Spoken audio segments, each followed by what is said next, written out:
অনেকে আমাকে প্রশ্ন করে যে ভাই আউস বিল্ডিংয়ে ভিসা হওয়ার সম্ভাবনা কতটুকু, বা আউস বিল্ডিংয়ে ভিসা রিজেক্ট হয় কি না, বা আমি যে এত কষ্ট করে ভাষা শিখছি, এত সময় আমি ইনভেস্ট করছি, টাকা ইনভেস্ট করছি তো আমি যদি ভিসা না পাই দেন আমি কি করব। আসলে এটা খুব ক্রুশাল একটা প্রশ্ন যে এত মাস আপনি সময় দিবেন, একটা স্বপ্ন দেখবেন আপনি জার্মানিতে আসবেন, বাট আপনার যদি ভিসা রিজেক্ট হয় দেন আসলে খুব হতাশাজনক ব্যাপার। এটা ইদানিং দেখলাম ব্যাচেলর মাস্টার্সের অনেক অ্যাপ্লিক্যান্টসের ভিসা আপনার রিজেক্ট হচ্ছে।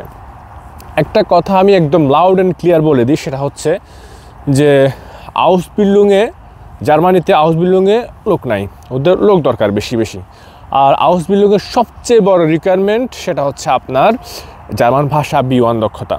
তো এই B1 দক্ষতা না থাকার কারণে ওরা আপনার এই লোক পায় না, ওদের এই ফিল্ডগুলোতে ওদের লোক নাই। এমনিতে আপনার জার্মানিতে লোক সংখ্যা খুবই কম, তার উপর যারা বড় বড় ইঞ্জিনিয়ার এরা সবগুলো ইন্ডিয়ান, এর মধ্যে আমাদের বাঙালিরাও আছে।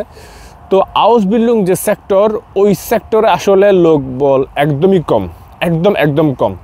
সো আপনি যদি B1 পাস করেন, আপনাদের সব ডকুমেন্ট ঠিক থাকে, যদি কোনো ফেক ডকুমেন্টস না থাকে, দেন আপনার ভিসা রিজেক্ট হবে না, নেভার। বাংলাদেশ থেকে তো এমনিতে খুব কম মানুষ যায় আউসবিল্ডিংয়ে। সো যারাই গিয়েছে এই পর্যন্ত, বা যারা অ্যাপ্লাই করেছে, যারা আপনার জার্মান ভাষা B1 পর্যন্ত শেষ করেছে, আমি কাউকে আসলে দেখি নাই বা শুনি নাই যে কি তার ভিসা রিজেক্ট হয়েছে অথবা সে যেতে পারেনি। তো আপনি যদি B1 শেষ করতে পারেন, এটা আপনি 100% শিওর থাকেন যে কি আপনার ভিসা হয়ে যাবে। আল্লাহ তাআলা যদি চায়, যদি কোনো অঘটন না ঘটে, সব কিছু যদি ঠিক থাকে, তাহলে ভিসা হবে। সো এই থিঙ্কিং নিয়ে কখনো আগাবেন না যে হাই আমি তো মনে হয় অন্ধকার রাস্তায় পা বাড়াচ্ছি, আমি গন্তব্যহীনভাবে চলছি, এই ধরনের কোনো ভাবনা আপনি ভাববেন না। সবসময় কনফিডেন্ট থাকবেন।